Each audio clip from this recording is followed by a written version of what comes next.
Alien is confirmed to be joining the fog. But what exactly would that look like? What power and perks are we going to be seeing, and will we even see a survivor or map? Well, let's explore that concept. Kings and queens, welcome back to the channel. I hope you're all having a fantastic day. We are going to take a look at what the xenomorph is going to potentially look like in DBD by taking a look at some of the awesome concepts that the community has made. If you do enjoy, make sure you leave a like down below and subscribe for some more awesome Dead by Daylight content. Shout out to our Twitch as well. Starting next week, we're going to continue our schedule that we've been on Monday to Friday, every single weekday from 12:30 p.m. Eastern Standard Time. So hopefully we'll see you guys there. So here we have a concept from Awesome Alan, who is pretty much the GOAT at making these awesome concepts. We have taken a look at some of his work previously, and we're continuing to do so because they are just fantastic. So here is the concept for the alien. Let's take a look at the power and the special abilities. It says, your natural talent for hunting and the need to keep prey alive allows many unique and deadly situations. Alien ambush. Press the power button when near a generator to plant an ovomorph egg. You are limited to one egg for every 2 generators needed for the exegates. When a survivor begins working on a generator, the egg will hatch, causing the face hugger to leap out and attach itself to any nearby survivor, destroying the egg in the process. When a face hugger attaches itself to a survivor, they'll be put into the dying state for 10 seconds, when fully recovered to their previous state. They cannot be interacted with. Upon recovery, a countdown will begin, and over time, they will experience stacking status effects. At stage 1, healing speed is decreased and survivor noises are increased by 25%. At stage 2, pretty much the same, but survivor noises are increased by 50%. At stage 3, the survivor will cough periodically and their aura will be shown for 15 seconds. And at stage 4, the survivor will be put into the dying state and bled out at a rate that is increased by 75%.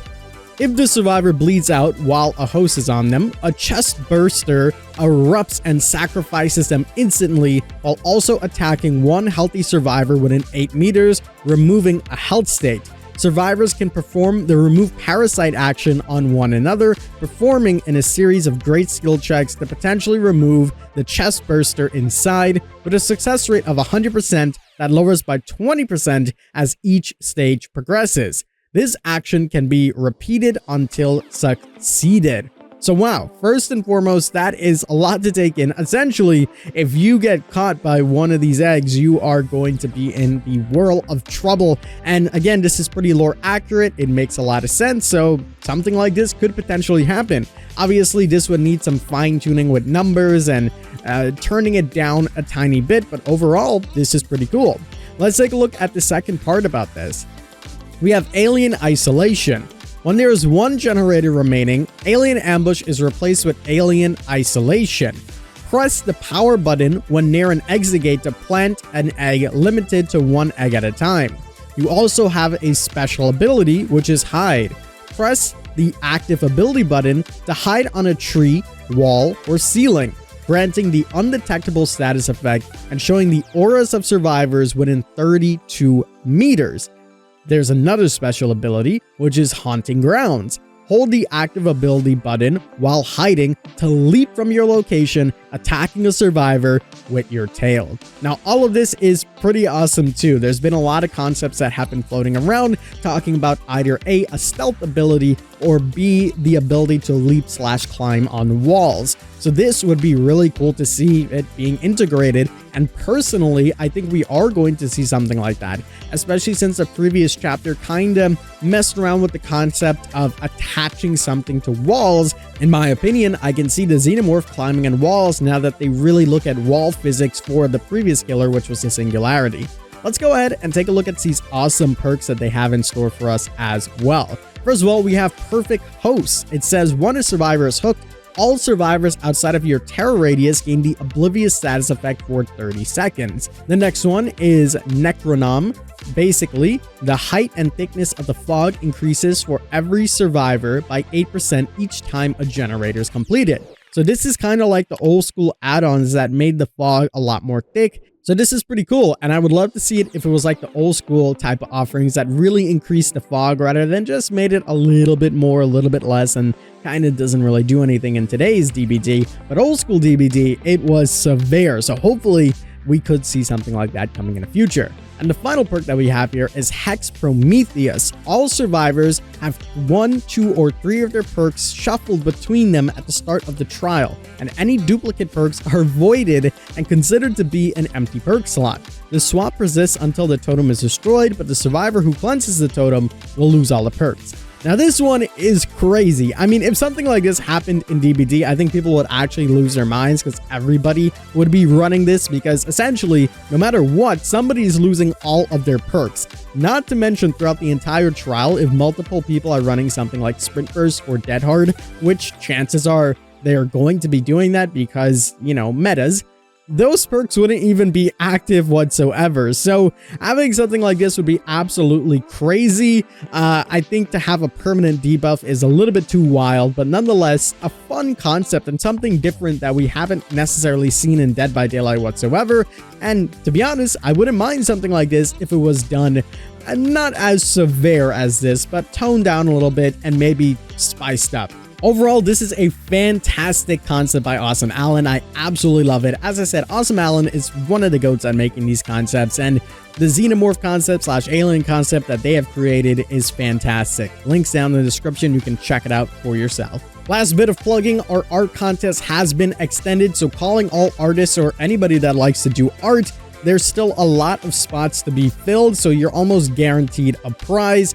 All the information will be on screen, and if you want to learn more, join our Discord and submit your awesome artwork before the deadline. All right, here we have another concept for the alien. Let's take a look at what we have here. We have the perfect organism as the power.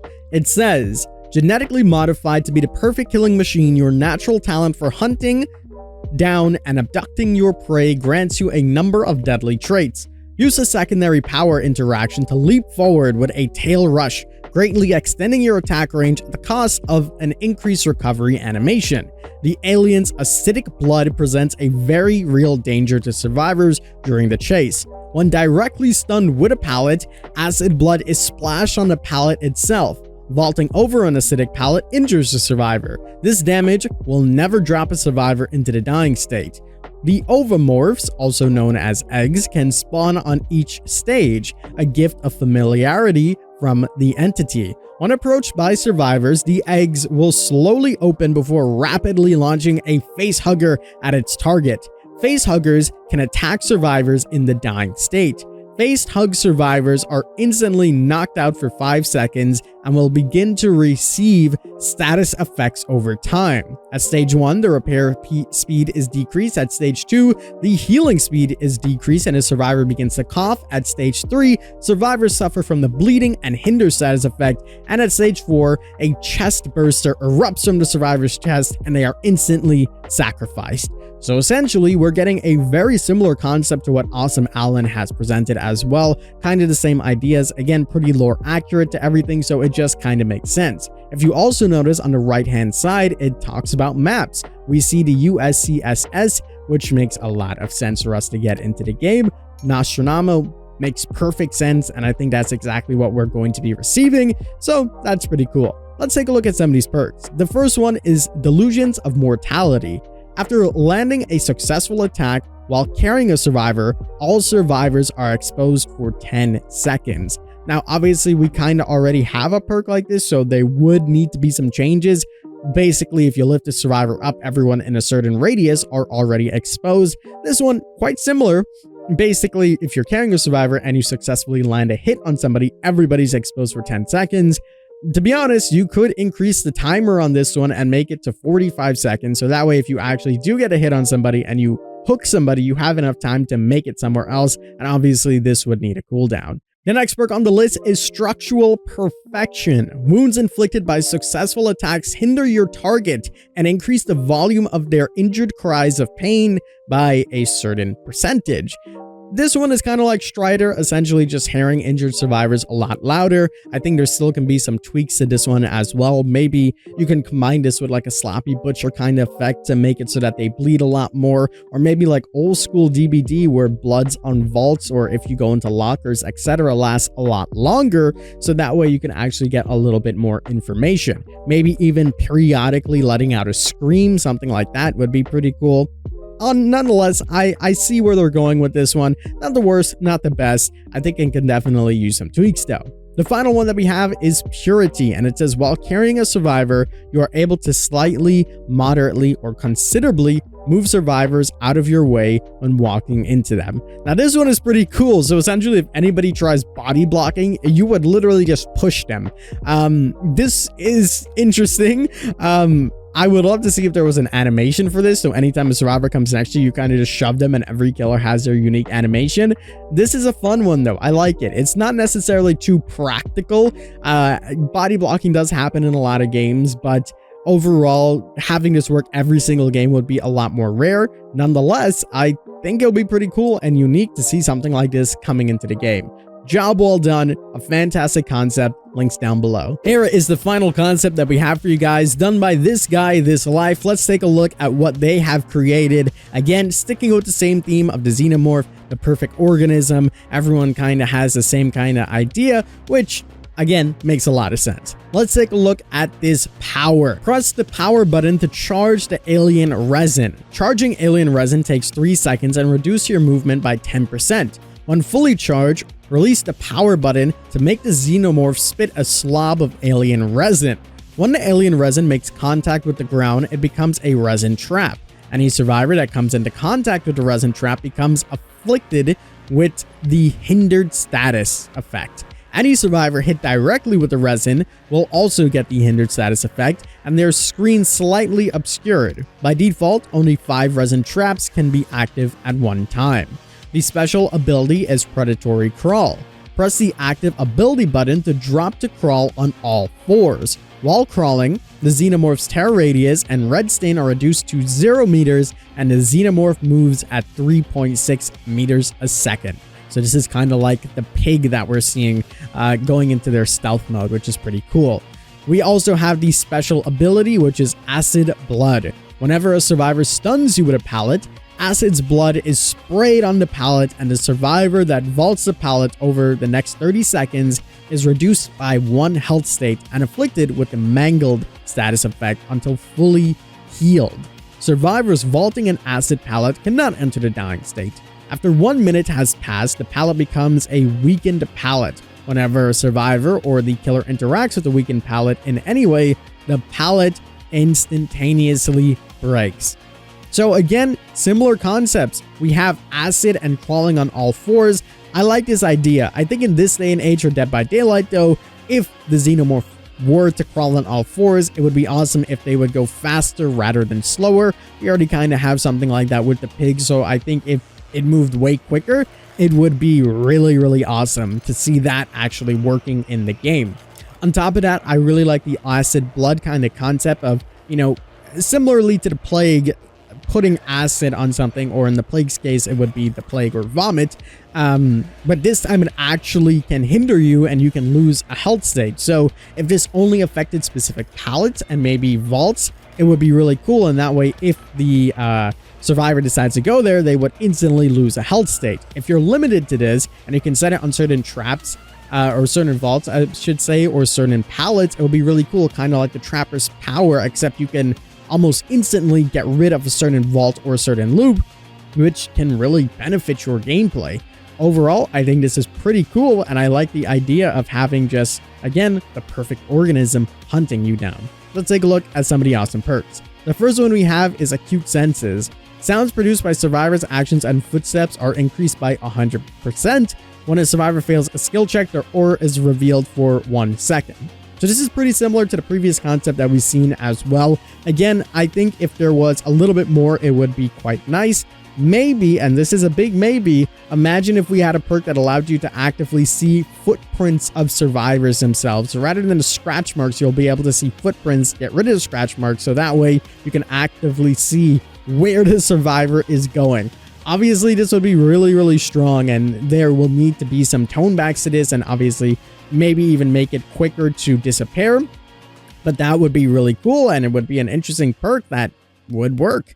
The next one we have is the Queen's Mark. It says you become obsessed with one survivor. When your obsession recovers from the dying state, gain a token to a maximum of 4 tokens. For each token, the aura reading of your perks are extended by the aura reading of the survivor perks are reduced by for 1 second.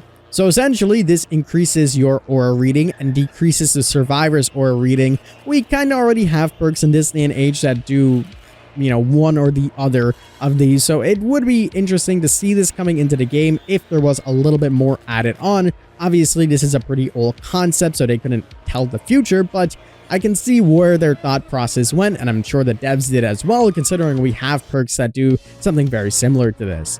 Nonetheless, it's not a bad perk. And finally, we have Silent Approach.